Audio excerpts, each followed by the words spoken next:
6 años de mi vida. 6 años de café aguado de máquina, sonrisas fingidas de pasillo y de tragarme mi propio orgullo tan profundamente que, a veces, podía sentir su sabor amargo en la suela de mis zapatos. Y todo lo que hizo falta para dinamitar ese edificio de paciencia fue una llamada telefónica de un hombre en Albornoz un viernes 13. Me gustaría decir que me pilló por sorpresa, que el mundo se hundió bajo mis pies, pero no fue así. Lo que estaba era preparado. Llevaba mucho tiempo ensayando mi caída.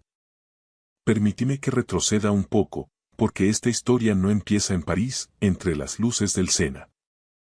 Tampoco empieza con esa llamada intempestiva que cortó el aire de la mañana. Empieza una tarde lluviosa de marzo, 2 años antes de todo esto, cuando estaba con los codos hundidos en un archivador metálico en la planta 18 de la Torre Sevilla. Buscaba un contrato de un proveedor que Paqui, con esa seguridad inquebrantable de las secretarias de toda la vida, juraba haber archivado en la V. Yo, por mi parte, estaba convencido de que lo había sepultado bajo cualquier letra que le hubiese apetecido aquel día, siguiendo su propio y caótico orden alfabético. Nunca encontré ese contrato. En su lugar, hallé una carpeta de cartulina polvorienta, encajada con saña detrás de los expedientes colgantes, una reliquia llena de documentos que no habían visto la luz del sol desde los tiempos de Felipe González. En la pestaña, escrita con una caligrafía mecánica ya casi borrada, se leía: Estatutos fundacionales y reglamentos de Suárez y Asociados Capital, origen 1987. Estuve a punto de devolverla a su sitio. Casi. No sé qué me hizo sentarme en aquel suelo de moqueta gris y empezar a leerla. Quizá el puro aburrimiento de una tarde de oficina muerta. Quizá algo más antiguo y amargo que el aburrimiento, una chispa de curiosidad por el pasado de la familia en la que me había metido. Porque aquí está el detalle de trabajar para tu suegro. No es solo un empleo de 9 a 6. Es un recordatorio diario de qué posición ocupas exactamente en la historia de otra persona. Y Vicente Suárez me había dejado muy claro, desde el momento en que Elena nos presentó hace 17 años en una cena en el barrio de Santa Cruz, que yo era, como mucho, un personaje secundario en la suya. Cuando Elena nos presentó aquella noche, bajo el olor a azahar y el frescor de los patios, él me miró de arriba abajo como quien inspecciona un coche de segunda mano que no ha pedido probar y que, además, sospecha que tiene el motor gripado. Me dijo: Así que tú eres el que Elena ha estado escondiendo. ¿A qué te dedicabas exactamente? Le respondí que era consultor financiero. Asintió con una mueca, como si le hubiera confesado que coleccionaba cupones de descuento o que mi ambición no llegaba a la suela de sus zapatos. Ese fue nuestro comienzo. Nunca llegó a mejorar, simplemente aprendimos a tolerar el espacio que compartíamos. Así que, sí, tal vez lo que me hizo sentarme a leer aquellos estatutos fueron 6 años de ser llamado campeón con ese tono de condescendencia insoportable por un hombre de 75 años que construyó toda su identidad mirando por encima del hombro a los demás. Leí cada página lentamente, con la punta de los dedos manchada de un polvo grisáceo. Lo hice con esa sensación eléctrica de que tu vida está a punto de cambiar de carril y no quieres perderte ni una sola coma. Casi se me escapa. Estaba enterrado en la sección 14, subapartado C, vestido con ese lenguaje jurídico espeso diseñado específicamente para que se te nublen los ojos y sigas pasando páginas por inercia. Pero lo leí 3 veces, luego una cuarta, y a la quinta ya no estaba leyendo. Estaba calculando. La cláusula decía: cualquier empleado de Suárez y Asociados Capital que sea despedido sin causa justificada documentalmente, tras no menos de 5 años de servicio continuo a tiempo completo, tendrá derecho a una compensación en acciones equivalente al 18% del capital social de la empresa, valorado en el momento del despido. Me quedé muy quieto durante mucho tiempo, escuchando el zumbido del aire acondicionado. Luego llamé a Raúl. Repite eso, dijo Raúl. Estábamos en una taberna de la calle Betis, de esas donde el aire huele a fritura y a río. Teníamos un par de cañas encima y los turistas ya se habían retirado a sus hoteles. El camarero limpiaba vasos al otro extremo de la barra con la parsimonia de quien ha visto pasar toda la historia de Sevilla por sus mesas y ha decidido que le pagan por ser invisible. Dilo más despacio esta vez, insistió Raúl, apoyando los codos en la madera gastada. Si Vicente me despide sin causa tras 5 años de servicio continuo, dije, bajando la voz lo justo para que solo él me oyera, me llevo el 18% de la compañía. Directamente a mi bolsillo. Vicente presidía la mesa de juntas, flanqueado por sus sombras habituales. Paco a su izquierda y Daniel a su derecha, este último con una expresión que intentaba ocultar un nerviosismo creciente. Doña Carmen Montero aguardaba al fondo con su bloc de notas legal, sus gafas de lectura y esa paciencia infinita de quien ha esperado esta reunión en particular mucho más tiempo del que jamás admitiría ante nadie. Sin preámbulos, Victoria distribuyó 12 copias impecablemente encuadernadas de la sección 14, subapartado C. La sala se sumió en una lectura tensa. El silencio era tan denso que podía oírse el zumbido de los servidores al otro lado de la pared. La mandíbula de Vicente comenzó su metódico movimiento de molienda. Esto es una patraña, una emboscada, soltó finalmente, lanzando el documento sobre la mesa. Es una cláusula, señor Suárez, replicó Victoria con el tono de una profesora corrigiendo a un alumno que sabe perfectamente lo que ha hecho mal. Una cláusula legalmente vinculante redactada en su propio documento fundacional. El señor Hugo fue despedido sin causa justificada documentalmente tras 6 años y 4 días de servicio continuo. El umbral legal eran 5 años. Las matemáticas, como verá, no son complicadas. Quiero a Carmen aquí dentro ahora mismo, exigió Vicente, buscando su último escudo.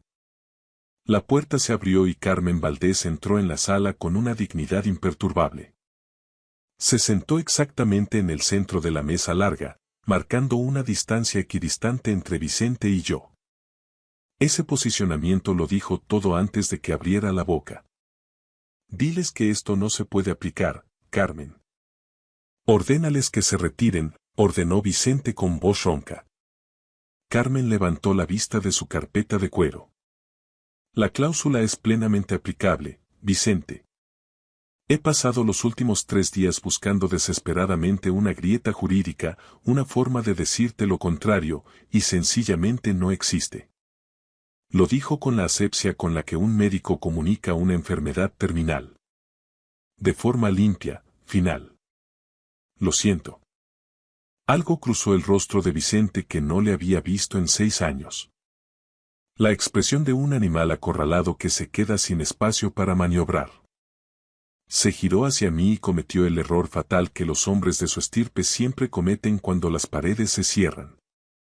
Lo llevó al terreno de lo personal, al fango. Tú nunca perteneciste aquí, Hugo, dijo con esa voz baja y siseante, la misma que había hecho que Julia se excusara de 1000 cenas durante 20 años. Te di un puesto porque mi hija me lo suplicó. Has sido un pasajero de lujo desde el primer día, un pasajero bien vestido, mediocre y profundamente desagradecido. ¿Y pretendes venir aquí a reclamar el 18% de algo que no tuviste absolutamente nada que ver en construir? Papá.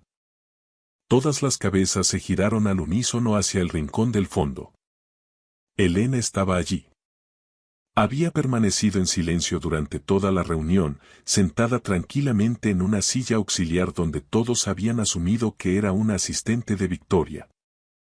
Se levantó, se alisó la chaqueta con una calma insultante y caminó hacia el centro de la sala con la deliberación de quien ha esperado 42 años para llegar a este preciso instante. El rostro de Vicente sufrió un espasmo de desconcierto. Vi cómo hacías que mamá se levantara de la mesa, dijo ella con una voz tranquila y firme que resonó en el cristal de los ventanales. Cada domingo, durante años, ella regresaba 20 minutos después con los ojos demasiado brillantes y el espíritu roto. Y tú seguías hablando, pontificando, como si ella no importara lo suficiente como para pausar una sola de tus frases. Se detuvo a escaso metro y medio de él. Vi cómo hizo aquellas 2 maletas y se largó a Cádiz porque quedarse a tu lado se había convertido en una tortura física. Y luego dedicaste 2 años de tu vida a castigarla legalmente por haber tenido la osadía de ser libre. Miró a su padre como se mira un objeto antiguo que finalmente has decidido tirar a la basura. Le diste a Hugo este trabajo por pura soberbia, para tenerlo bajo tu bota. Le llamaste campeón con asco durante 6 años y le dijiste a una sala llena de gente que era uno de los buenos como si él necesitara tu miserable validación para existir. Su voz nunca subió de tono, y esa fue la parte verdaderamente devastadora del discurso. Construiste esta empresa con el capital de tu padre y la dignidad pisoteada de tus empleados, y hoy te ha costado todo porque despidiste a tu yerno desde un hotel de París un viernes 13, simplemente porque una foto de la Torre Eiffel hirió tu ego de cristal. Hizo una pausa necesaria. Te quiero porque eres mi padre, Vicente. Pero no me he sentido orgullosa de quien eres ni una sola vez en mi vida. Regresó a su asiento sin esperar respuesta. Doña Carmen Montero, rompiendo el silencio atronador, se aclaró la garganta y ajustó sus gafas. Votos a favor de reconocer la reclamación de acciones del señor Hugo bajo la sección 14, subapartado C del reglamento interno. 7 manos se levantaron en el acto. Vicente se quedó inmóvil, mirando al vacío. No importaba su reacción, ya era historia. El resto ocurrió por la fuerza de la gravedad. No fue un estallido, sino una demolición por acumulación de escombros. Paqui entró en el despacho de Victoria el viernes por la mañana con una carpeta que databa de hacía 4 años y que contenía pruebas que hicieron que mi abogada se quedara de piedra. Para el final de esa semana, 11 antiguos empleados habían dado un paso al frente.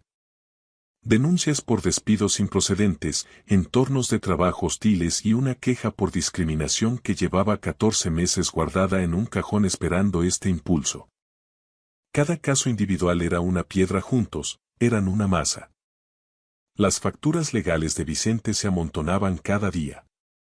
Sus abogados de confianza dejaron de endulzar las cuentas y empezaron a pedir provisiones de fondos astronómicas. El consejo lo destituyó formalmente el jueves siguiente. Se resistió a vender sus acciones durante 2 semanas con la terquedad de un capitán que se hunde con un barco que ya no es suyo.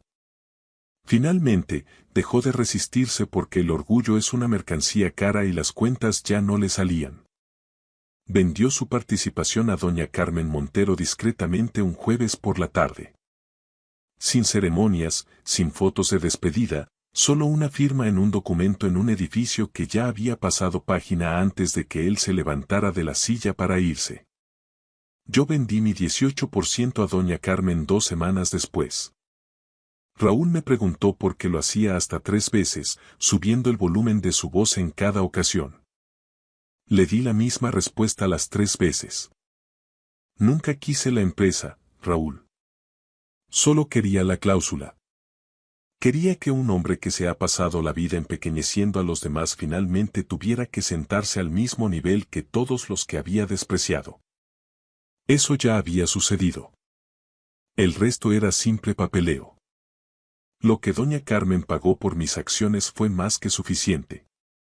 Más que suficiente para marcharnos y no mirar atrás. Elena y yo nos sentamos a la mesa de nuestra cocina una última vez antes de entregar las llaves. Misma mesa, mismas tazas de café. La mesa donde 2 años antes extendí aquellos documentos fundacionales y puse en marcha el engranaje. ¿A dónde vamos?, preguntó ella, observando el vacío de la casa. A algún lugar donde nadie sepa deletrear el apellido Suárez, respondí.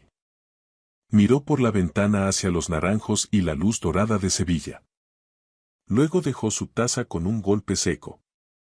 Empezaré a cerrar las maletas. Nos habíamos marchado para agosto. Julia escuchó la historia completa de boca de Elena por teléfono, desde Cádiz. Cuando Elena terminó de hablar, su madre guardó un silencio elocuente. Luego dijo, con la calma de una mujer que se había ganado el derecho a cada sílaba. Siempre supe que ese hombre acabaría quedándose sin gente dispuesta a ser pequeña para que él se sintiera grande. Luego preguntó si Elena quería ir a visitarla a la playa un fin de semana largo. Elena dijo que sí antes de que su madre terminara la frase. Raúl nos llama todos los domingos, estemos donde estemos. Una tarde, meses después de nuestra partida, me preguntó si echaba de menos algo de mi antigua vida. Pensé en la planta 18 de la Torre Sevilla, en el traje marengo impecable y en el archivador polvoriento de aquella tarde de lluvia que lo inició todo. Ni lo más mínimo, le aseguré. Hay hombres que pasan toda su existencia construyendo reinos de cartón. Vicente Suárez construyó uno durante 30 años y lo perdió un jueves de julio porque llamó a su yerno cerdo perezoso desde París y no pudo terminar la frase antes de que la línea se cortara para siempre. 6 años de campeón, una cláusula olvidada, un hombre paciente y una mujer que llevaba la cuenta desde los 12 años y que, por fin, había terminado de contar. Gracias por escuchar mi historia hasta el final. Si resonó contigo, dale like, escribe en los comentarios qué fue lo que más te tocó y no olvides decir de dónde eres. Suscríbete al canal, vienen muchas más historias. Raúl me miró fijamente, con los ojos muy abiertos. Llevas allí 4 años. 4 años y 2 meses, si no me fallan las cuentas. Cogió su cerveza, pero la soltó sin beber. Hugo, eso no es una cláusula olvidada. Es un boleto de la primitiva premiado que alguien se dejó en un libro. Es mejor que la lotería, respondí con una calma que me sorprendió a mí mismo. La lotería es puro azar. Esto, en cambio, puedo controlarlo. Haré que me despida. Pero lo hará bajo mis condiciones y en mi momento. Después del 5.º año, añadió él, completando mi pensamiento. Raúl me miró como un hombre mira a su mejor amigo cuando no sabe si está ante un genio de la estrategia o ante alguien que está sufriendo un colapso mental muy tranquilo y muy bien vestido. Luego se reclinó en su silla, miró hacia la puerta y preguntó. ¿Lo sabe Elena? Todavía no. Tienes que decírselo, dijo inclinándose hacia adelante, invadiendo mi espacio. Tienes que contárselo todo, porque si hay alguien en este mundo que tiene motivos de sobra para querer bajar a ese viejo del pedestal y ver cómo se le rompe el traje de seda, es ella. No se equivocaba. Y creo que, en algún lugar de mi mente, yo ya lo sabía desde que abrí aquella carpeta. Solo necesito escucharlo en voz alta, allí, frente al Guadalquivir, para que el plan dejara de ser una fantasía de oficina y se convirtiera en una declaración de guerra. Debéis entender algo crucial sobre Elena antes de que continúe, porque esta historia le pertenece a ella tanto como a mí, o quizás incluso más. Elena Suárez tiene 42 años y es, sin lugar a dudas, la persona más aguda que he conocido en mi vida. Posee una inteligencia afilada, de esas que no necesitan levantar la voz para cortar. Es más brillante que cualquier analista de nuestra oficina en la Torre Sevilla y mucho más sagaz que doña Carmen, que se doctoró en ICADE y se encarga de recordárnoslo en cada junta con una condescendencia académica agotadora. Es incluso más inteligente que el propio Vicente, aunque mi suegro preferiría tragarse cristales antes que admitir que su primogénita le supera en estrategia. Elena tiene los ojos serenos de su madre y el cerebro gélido de su padre. Ha pasado la mayor parte de su vida adulta agradecida por lo primero y profundamente furiosa por lo segundo. Vicente Suárez se casó con Julia Valero en 1974. Al principio, según cuentan las crónicas familiares, las cosas iban bien, o al menos mantenían las formas que se esperaban de una pareja de su clase. Pero Vicente tenía una forma de acentuar sus peores rasgos a medida que su cuenta corriente engordaba. Para cuando Elena cumplió los 12 años, el chalet de la urbanización La Motilla se había convertido en un lugar hostil, un escenario de guerra fría donde el aire siempre parecía a punto de romperse.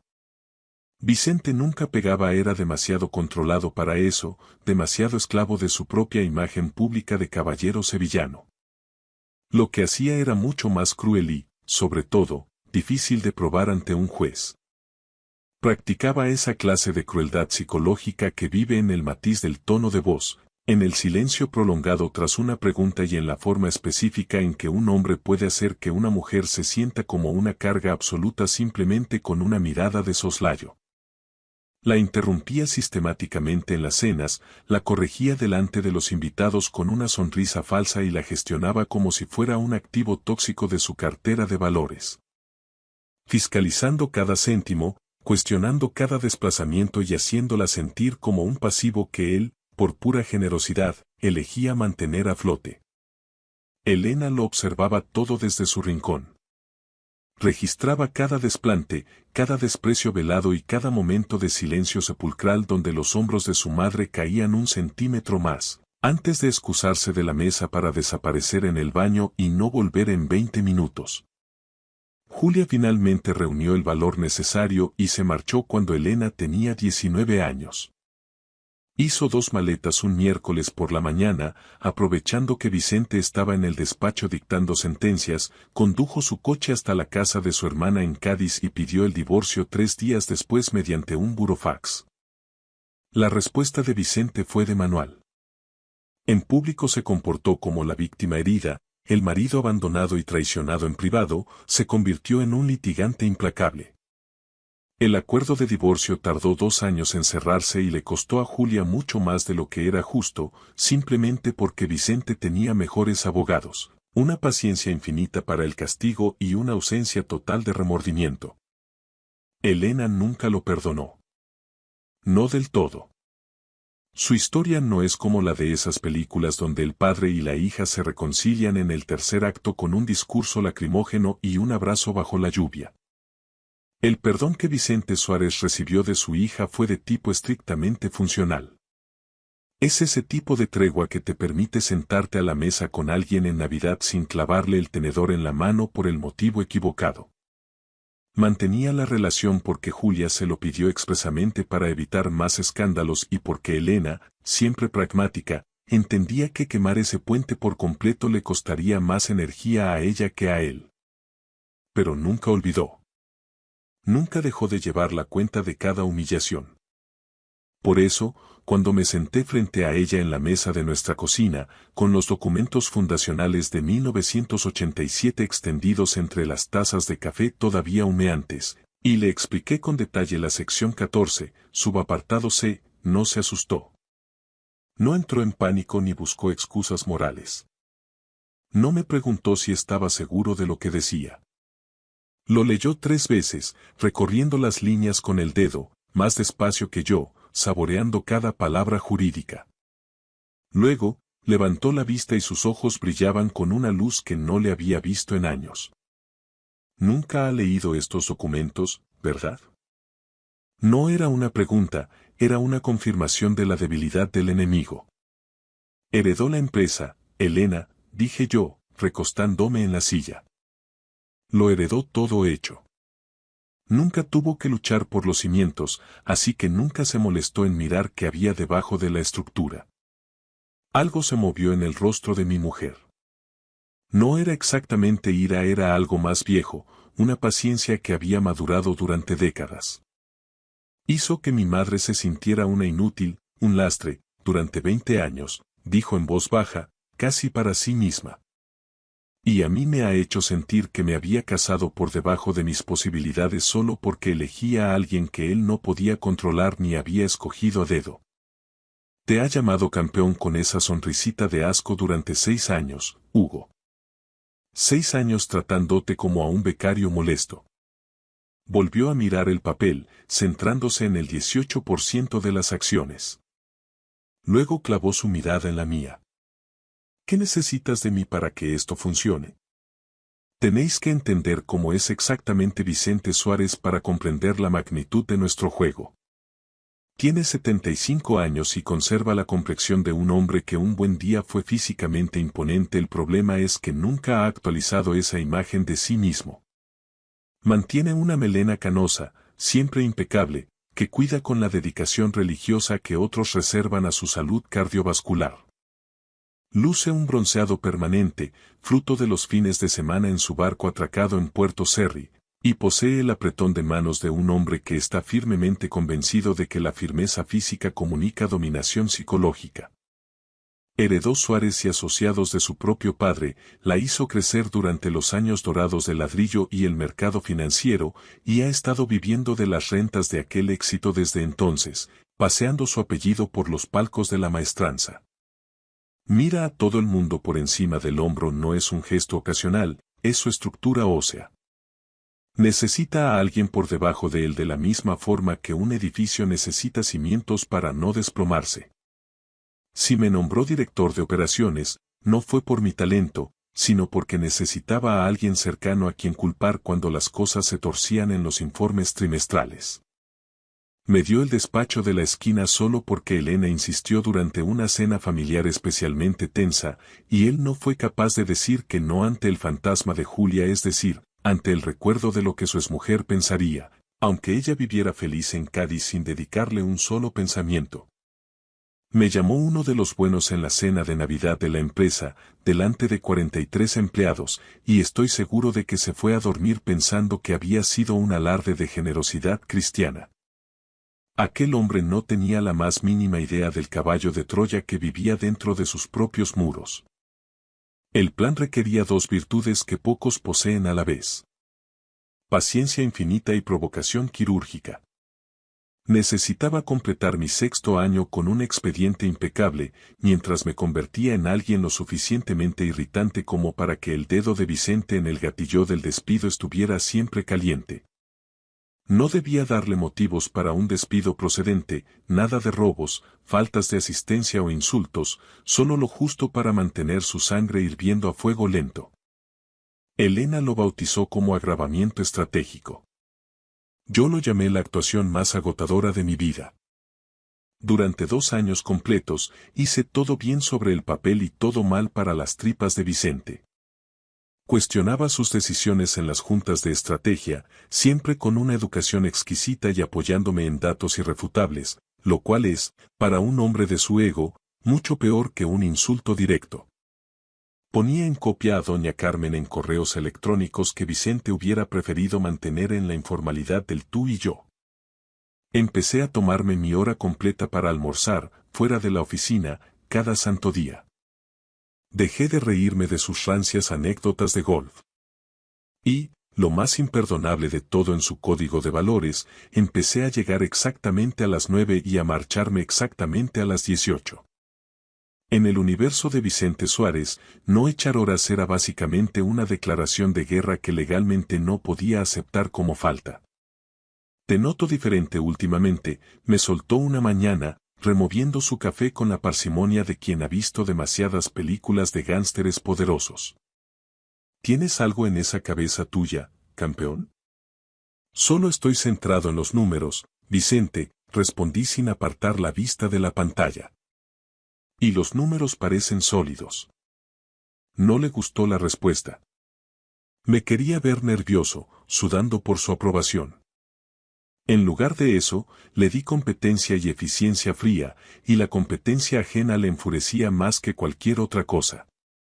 No lo sabía todavía, pero Paco Hierro, el vicepresidente y sombra personal de mi suegro, ya había empezado a susurrarle al oído que me había acomodado demasiado, que estaba tramando algo por mi cuenta. Me enteré de esto gracias a Paqui, que lo oía todo tras las puertas dobles y no decía nada, lo que la convertía, de facto, en la persona más poderosa de la planta 18. Entonces surgió la idea de París. Fue Elena quien plantó la semilla, era la única forma de que el engranaje terminara de encajar.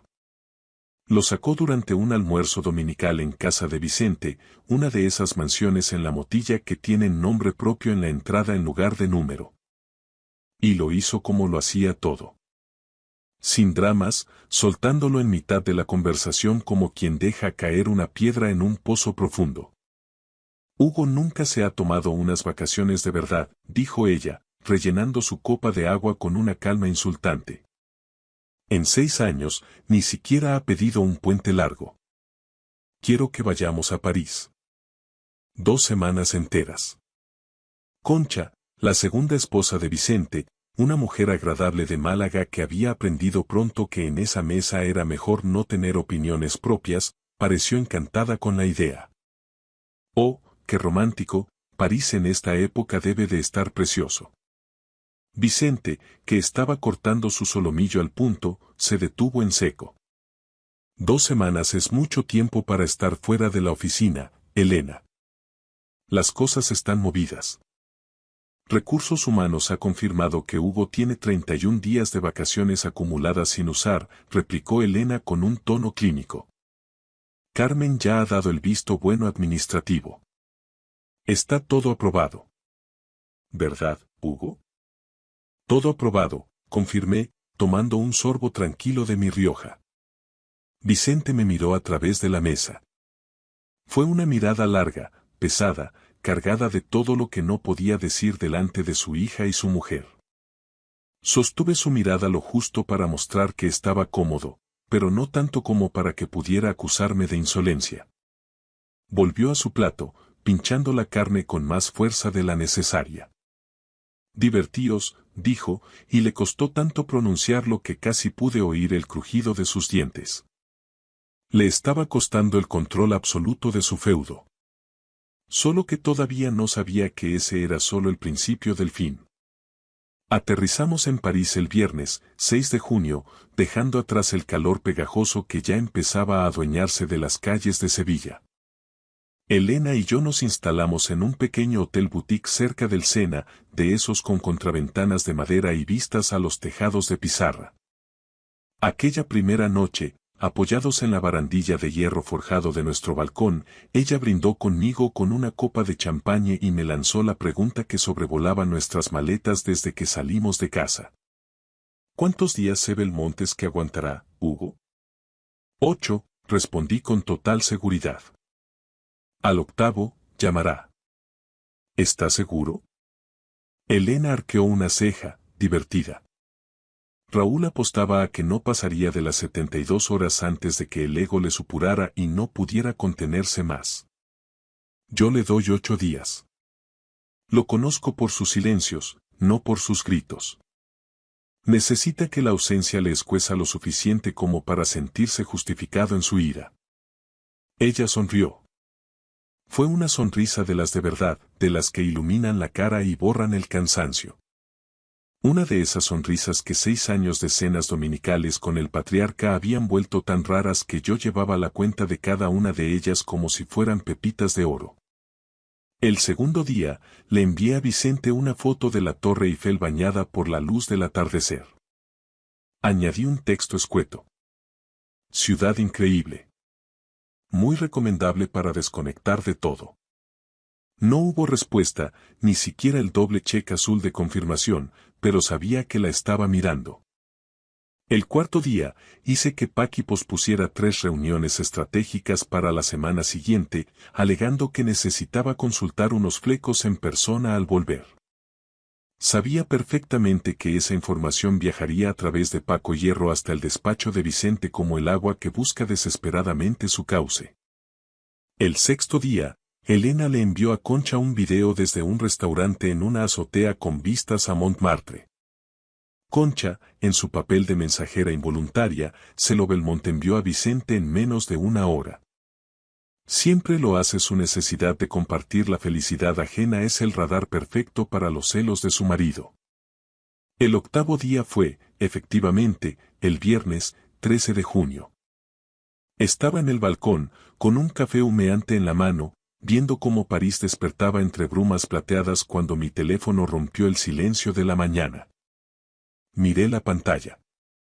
Vicente Suárez. A través de la puerta de cristal, vi a Elena sentada en la cama, observándome en silencio. Ella sintió una sola vez, un gesto casi imperceptible pero cargado de toda nuestra historia compartida. Deslicé el dedo y respondí. ¿Vicente? ¿Qué demonios se ve el Montes que estás haciendo, Hugo? Esa voz. 30 años de empleado se habían marchitado bajo el peso de ese tono de mando. Paco me dice que todo tu departamento está funcionando con el piloto automático. Tengo 3 llamadas de clientes VIP pospuestas sin mi autorización directa y tú estás en Francia perdiendo el tiempo y comiendo. ¿Qué? ¿Croissants de mantequilla? Le dejé hablar, dejando que su indignación creciera hasta que se quedó casi sin aire. Vicente, no me llames Vicente. Soy el presidente de esta compañía, la levanté de la nada con mi propio sudor, una mentira que repetía tanto que ya se la creía. Pero este no es el momento de lecciones de historia. Vuelves esta misma noche. ¿Te queda claro? ¿Me oyes? O vuelves esta noche o no te molestes en aparecer por la oficina el lunes. Has terminado aquí. No podemos permitirnos a alguien que desaparece justo cuando hay trabajo de verdad sobre la mesa. Es un comportamiento de cerdo perezoso, campeón. Siempre supe que no tenías lo que hace falta para. Me reí. No fue una risita nerviosa ni un gesto de cortesía. Fue una carcajada auténtica, profunda, una risa que llevaba gestándose 6 años en el fondo de mis pulmones y que subía desde ese lugar que Vicente Suárez había intentado aplastar durante demasiado tiempo. Luego, sin decir una palabra más, colgué. Elena apareció en el umbral de la puerta del balcón, envuelta en una sábana blanca. ¿Lo ha dicho? Lo ha dicho, respondí, sintiendo un peso inmenso desprendiéndose de mis hombros. Ha usado las palabras mágicas. Todo está grabado en la nube. Se acercó, me quitó el café de la mano con suavidad, bebió un sorbo largo y me lo devolvió. Fuera, el Sena fluía como siempre. Lento, imperturbable, soberano e indiferente a los pequeños reinos de los hombres que se cebe el monte en dioses. ¿Y ahora qué hacemos? Preguntó ella, mirando al horizonte de la ciudad. Miré París por última vez esa mañana, dorada y antigua, completamente desinteresada en la existencia de un tal Vicente Suárez, en su imperio de cartón piedra de 30 años o en los improperios que ahora mismo estaría lanzando contra las paredes de su despacho en la Torre Sevilla. Ahora vamos a terminar nuestras vacaciones como nos merecemos, dije. Y cuando volvamos a casa, simplemente tomaremos lo que, por ley y por justicia, siempre fue nuestro. Nos quedaban 8 días de viaje. Ninguno de los dos desperdició ni un solo segundo. Hay un tipo de silencio muy específico, denso y casi sólido, que recibe a un hombre que acaba de ser despachado por teléfono en París y, aún así, decide agotar sus vacaciones hasta el último minuto. Lo sé bien porque regresé a Sevilla el domingo, 15 de junio, y ese silencio me dio la bienvenida en la cinta de recogida de maletas de San Pablo. Me escoltó hasta el aparcamiento y se sentó de copiloto durante todo el trayecto por la C30, como un autoestopista que conociera perfectamente nuestro destino. Elena conducía. Siempre toma ella el volante cuando ocurre algo de calado, dice que la actividad mecánica de las marchas la mantiene serena. Yo siempre he sospechado que, en realidad, es porque le gusta sentir que tiene el control del vehículo cuando sabe que el mundo exterior está a punto de saltar por los aires. ¿Listo? Preguntó mientras nos incorporábamos al flujo de la Avenida de la Palmera, flanqueada por sus palmeras y sus pabellones regionalistas. Llevo listo 2 años, Elena. Eso no es lo que te he preguntado, Hugo. Te pregunto por el ahora. La miré de perfil. Sus manos apretaban el cuero del volante con firmeza. Sí, dije finalmente. Estoy listo. Asintió y no añadió nada más, pero noté cómo su postura se relajaba 1 milímetro. No hacía falta decir nada. Así es como funcionan 20 años de convivencia cuando funcionan de verdad. Los silencios son informativos, no vacíos. No pisamos la oficina ese día. El domingo era para deshacer maletas, reagruparse y dejar que Vicente Suárez se macerara en su propia bilis, en lo que fuera que hubiera estado rumiando desde el viernes 13.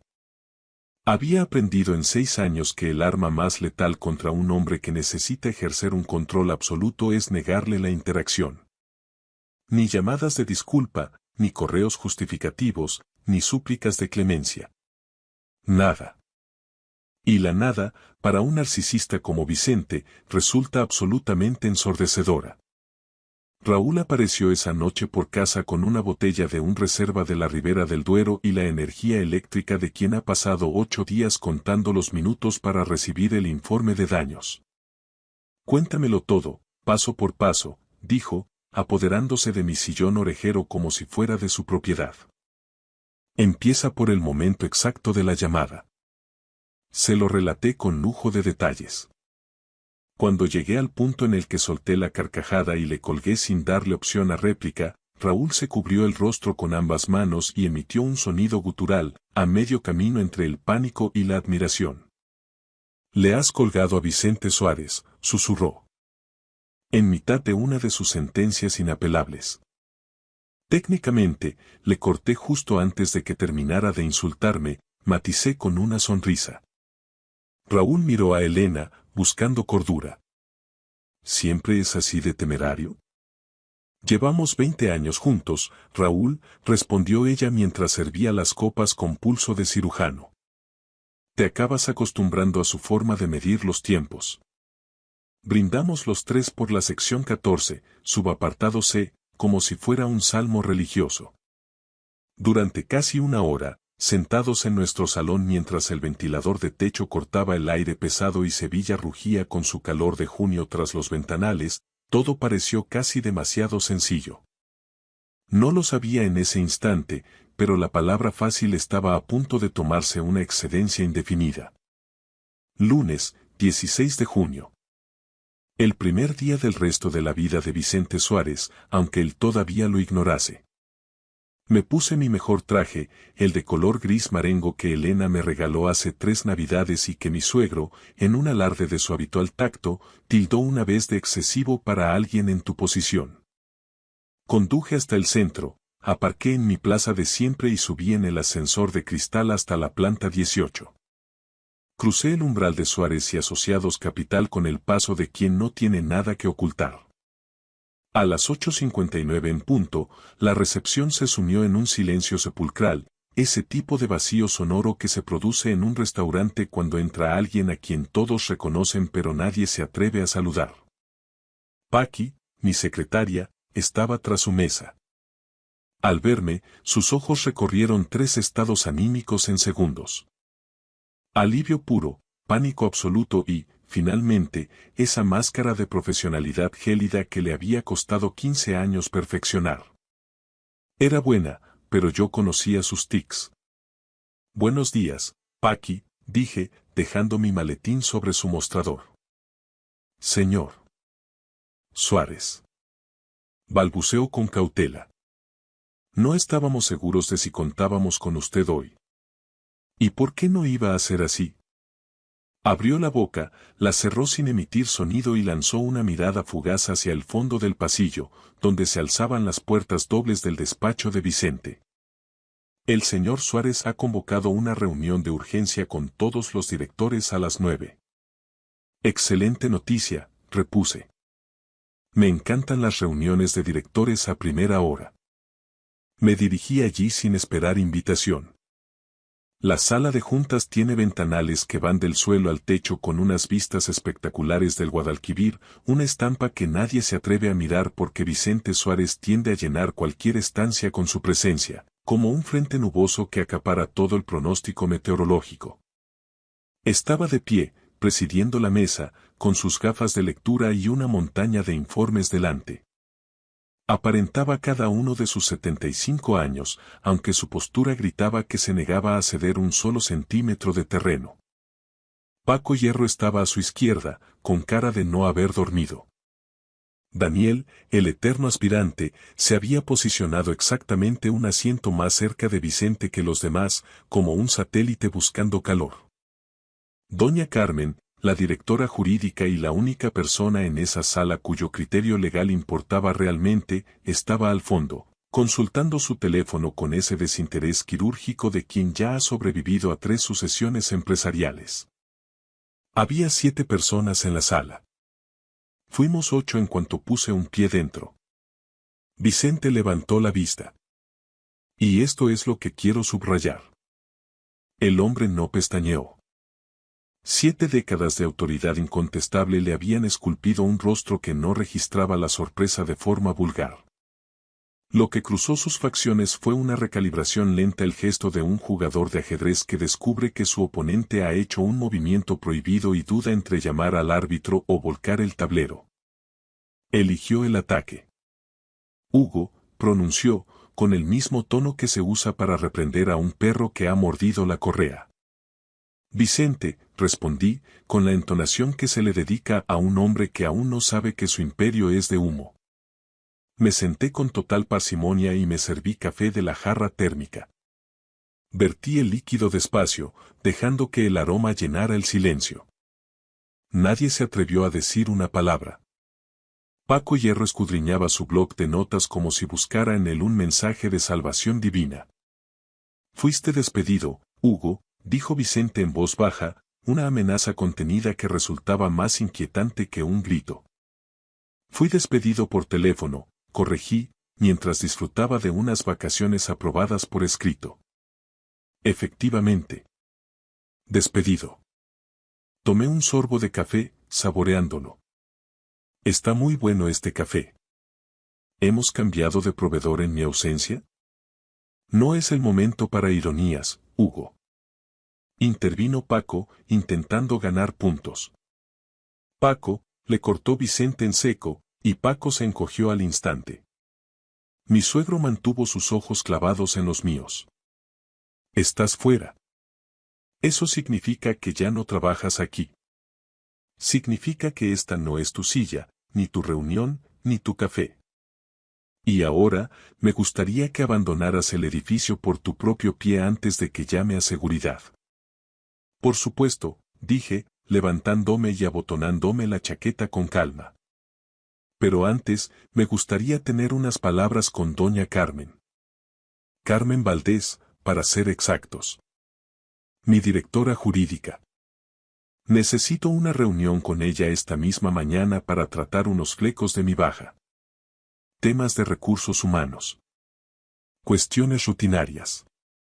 Pronuncié la palabra rutinarias cargándola de una intención que no tenía nada de inocente. Vicente me miró fijamente. Su mandíbula realizó ese movimiento de molienda, un gesto lento y rítmico que Elena recordaba desde su infancia, la señal inequívoca de que algo en la casa estaba a punto de volverse muy ruidoso o extremadamente frío. Fuera de mi edificio, repitió él, casi en un susurro. Claro, concedí, recogiendo mis cosas. Dile a Carmen que la espero en la taberna de la calle Betis. Ella conoce el sitio. Un placer veros a todos, caballeros. Doña Carmen, esa chaqueta le sienta de maravilla. Carmen Valdés apretó los labios con fuerza, quizá para contener lo que sospecho que era una sombra de sonrisa. Salí de la sala sin mirar atrás. Escuché a mis espaldas como Vicente le ladraba algo a Paco con una voz que sonaba a grava triturada. Oí las prisas, oí la puerta cerrarse con violencia, y caminé hacia el ascensor con la serenidad de quien ha esperado 2 años para que llegara este lunes por la mañana. Carmen Valdés llamó a las 11:47. Yo apuraba mi segundo café en la taberna de Salva, un local de la calle Betis que a esa hora técnicamente aún no estaba abierto al público.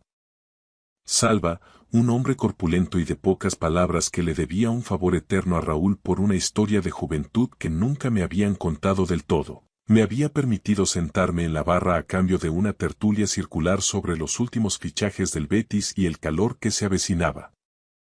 Hugo, dijo Carmen al otro lado de la línea.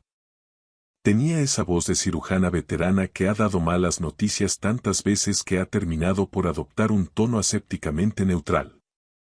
Creo que es imperativo que nos veamos. Es exactamente lo que sugerí esta mañana en la junta, Carmen. Lo sé. Hubo una pausa densa, cargada de estática. Pero no en la oficina. Ni siquiera en las inmediaciones de la torre. Esa pausa me lo confirmó todo. Carmen Valdés era la abogada de Vicente en el mismo sentido en que un médico pertenece a un hospital. Lealtades profesionales intactas, sí, pero gobernada en última instancia por un código deontológico que superaba los caprichos de quien firmaba su nómina. Y algo en su silencio me gritaba que se había pasado la mañana buceando en archivos que nadie había osado abrir en décadas. Específicamente, sospechaba que unos estatutos fundacionales de 1987. Has estado leyendo, ¿verdad? Solté, midiendo mis palabras. Otra pausa. Esta vez más prolongada, casi pesada. ¿Dónde estás exactamente? En lo de Salva, en la calle Betis. Frente al río. Estaré allí a las 3 en punto. Y colgó sin esperar confirmación. Miré a Salva, que repasaba la madera de la barra con un trapo blanco. ¿Tienes algo de comer ahí atrás, Salva? Algo sólido. Son las 11 de la mañana, Hugo. A esta hora solo hay aceitunas y fe. Ha sido una semana muy larga, sé Belmont teme. Ponme lo que tengas. Carmen llegó con la puntualidad de un cronómetro suizo. A sus 51 años, destilaba esa elegancia sobria de la burguesía sevillana que no necesita logotipos para imponer respeto. Vestía una chaqueta de lino color tormenta y portaba una carpeta de cuero granulado que, estaba seguro, contenía una copia recién impresa de la sección 14, subapartado C. Se sentó frente a mí, pidió una botella de agua mineral, lanzó una mirada fugaz a mi caña de cerveza y no hizo el más mínimo comentario al respecto. «¿Lo has leído?», afirmé, rompiendo el hielo. «¿Cuándo encontraste esto?», preguntó ella, yendo directa al grano. «Hace 2 años. Marzo. Una tarde de lluvia rancia, un archivador olvidado en la planta 18. Ya conoces la historia del desván de los horrores de Vicente». Carmen cerró los ojos un instante, como si procesara la magnitud del descuido. 2 años. Susurró. Abrió la carpeta. Allí reposaba el documento. Impreso, subrayado en un amarillo chillón y con anotaciones al margen escritas con esa caligrafía apretada y perfeccionista de una mujer que llevaba redactando actas legales desde antes de que algunos de mis colegas terminaran el instituto. Giró el papel hacia mí, aunque ambos sabíamos que yo podría recitarlo en sueños. ¿Eres consciente de la magnitud de lo que estás reclamando, Hugo? Reclamo el 18% de Suárez y Asociados Capital, dije con voz firme. Valorado al precio de mercado de hoy mismo. Teniendo en cuenta la adquisición de Bellido el trimestre pasado, eso sitúa la valoración de la compañía en algo más de. Sé perfectamente lo que vale la empresa, Hugo. No me des lecciones de contabilidad. Me miró fijamente, con una intensidad que traspasaba las lentes de sus gafas. Vicente va a luchar a muerte por esto. Lo sabes, ¿verdad? Tiene recursos ilimitados, contactos en cada juzgado de la ciudad y abogados que van mucho más allá de mi departamento. Hará que este proceso sea feo, asfixiante, largo y ridículamente caro.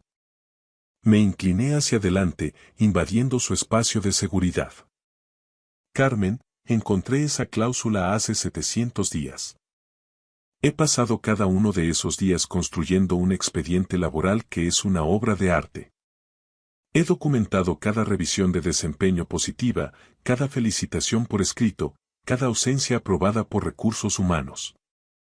Tengo 6 años de servicio impecable y, ahora, un despido fulminante comunicado verbalmente en una llamada internacional, sin causa justificada y contra un empleado en periodo de vacaciones reglamentarias. Me recliné de nuevo, relajando los hombros. No es que esté preparado. Es que llevo meses con las maletas hechas junto a la puerta, esperando a que él diera el primer paso. Carmen me sostuvo la mirada durante un tiempo que pareció eterno. Luego bajó la vista hacia la cláusula subrayada. Entonces hizo algo que jamás habría esperado de Carmen Valdés, una mujer a la que había visto impasible en fusiones traumáticas que hicieron llorar a tíos curtidos en 1000 batallas. Exhaló un suspiro lento y profundo, como si acabara de soltar un lastre que llevaba años arrastrando. Te despidió estando tú en París, dijo ella, con un tono que no era una pregunta, sino el dictado de una sentencia inapelable. Viernes 13, añadí. A los 8 días de un descanso aprobado, simplemente porque le envié una foto de la Torre Eiffel y no me mostré lo suficientemente sumiso cuando llamó para ladrarme. Algo se quebró en la máscara profesional de Carmen. Algo que no figuraba en ningún código civil. Llamó a mi propia madre pasivo financiero, dijo en un susurro, casi para sí misma, durante la auditoría de la cuenta en Diques, delante de todo el equipo de consultoría. Levantó la vista y sus ojos estaban vidriosos pero decididos. Llevo trabajando para ese hombre 11 años, Hugo. 11 años de desplantes. Guardé un silencio respetuoso. Dejé que el peso de su propia confesión se asentara en el aire entre nosotros. Ella cerró la carpeta y la alineó con una precisión obsesiva sobre la barra. Vas a necesitar un abogado externo de primer nivel. Yo no puedo representarte, es un conflicto de intereses de manual. Pero sé perfectamente a quién debes llamar. Sacó una tarjeta de visita de un compartimento oculto de su carpeta y la deslizó por la madera. Es una tiburón. Le va a encantar este caso. Casi tanto como a mí ver cómo lo gana. Cogí la tarjeta. El nombre impreso en relieve prometía tormenta. Una cosa más, añadió Carmen, levantándose y recuperando su armadura de hierro. El Consejo de Administración se reúne este jueves. Es la sesión trimestral ordinaria. Carmen Montero preside el Comité de Gobierno Corporativo. Sostuvo mi mirada un segundo extra. Y, según los estatutos que tanto te gustan, la asistencia está abierta a cualquier accionista activo o con derechos de capital en litigio por despido improcedente. Tomó un sorbo de su agua, dejó el vaso y salió de la taberna sin mirar atrás. Miré la tarjeta durante un buen rato, sintiendo el pulso en las yemas de los dedos. Luego, llamé a Elena. Se está moviendo, dije nada más oír su voz. ¿Cómo de rápido? Miré por el ventanal de Salva hacia el Guadalquivir. El río bajaba marrón, lento y sosegado, ajeno a las miserias de los hombres que se cebe el monten dueños de sus orillas. Mucho más rápido de lo que su padre va a poder reaccionar. Al otro lado de la línea, mi mujer, la niña que había visto a su padre anular a su madre almuerzo tras almuerzo, la mujer que había pasado 2 décadas fingiendo normalidad ante un tirano de guante blanco, se echó a reír. Fue una risa limpia, liberadora. Una risa que, de algún modo, me dio más miedo que cualquier amenaza de Vicente. Y en algún despacho de la planta 18, estaba dispuesto a apostar mi cuello a que la mandíbula de Vicente Suárez se estaba moliendo de nuevo. Perfecto. ¡Qué muela! El jueves estaba a solo 4 días de distancia y yo tenía una junta que dinamitar. 6 años de ser el campeón de alguien, 6 años de café de plástico y de tragar verdades que debieron gritarse en salas llenas de gente. 6 años viendo a un hombre de 75 años dirigir su pequeño feudo como si el mismísimo Dios le hubiera dado el visto bueno para el cargo por toda la eternidad. El jueves llegó como llegan los días señalados. En un silencio absoluto, sin fanfarrias, indiferente al hecho de que el orden de las cosas estaba a punto de invertirse. Me levanté a las 5:30 de la mañana. Me duché, me afeité con cuidado y me quedé en la cocina, ya enfundado en mi traje marengo, mientras Sevilla empezaba su entrada húmeda y perezosa a través de los cristales. Elena bajó a las 6. Me vio allí plantado y no necesitó darme los buenos días. Fue directa al armario, sacó nuestras 2 tazas de siempre y sirvió el café. Hoy es el día, dijo ella. No era una pregunta. Hoy, confirmé. Bebimos en un silencio compartido que pesaba más que 1000 discursos. Fue el momento en el que más unidos, más casados y más cómplices nos habíamos sentido en 20 años de vida común. Y eso, en nuestra historia, era decir mucho. Llegué a la Torre Sevilla a las 8:40 de la mañana acompañado por mi abogada externa, Victoria Belmonte, una recomendación personal de Carmen Valdés. Victoria tiene 53 años, un historial de 38 victorias en 41 casos de alto perfil y pertenece a esa clase de mujeres que entran en una habitación con la seguridad de quien ya ha leído el final del libro y sabe que el desenlace le favorece. Subimos a la planta 18 en un silencio sepulcral. Al vernos aparecer, Paqui levantó la vista con un gesto instintivo y echó mano al teléfono de la recepción. No te molestes, Paqui, le dije con un tono suave pero firme. Ya conocemos el camino de memoria.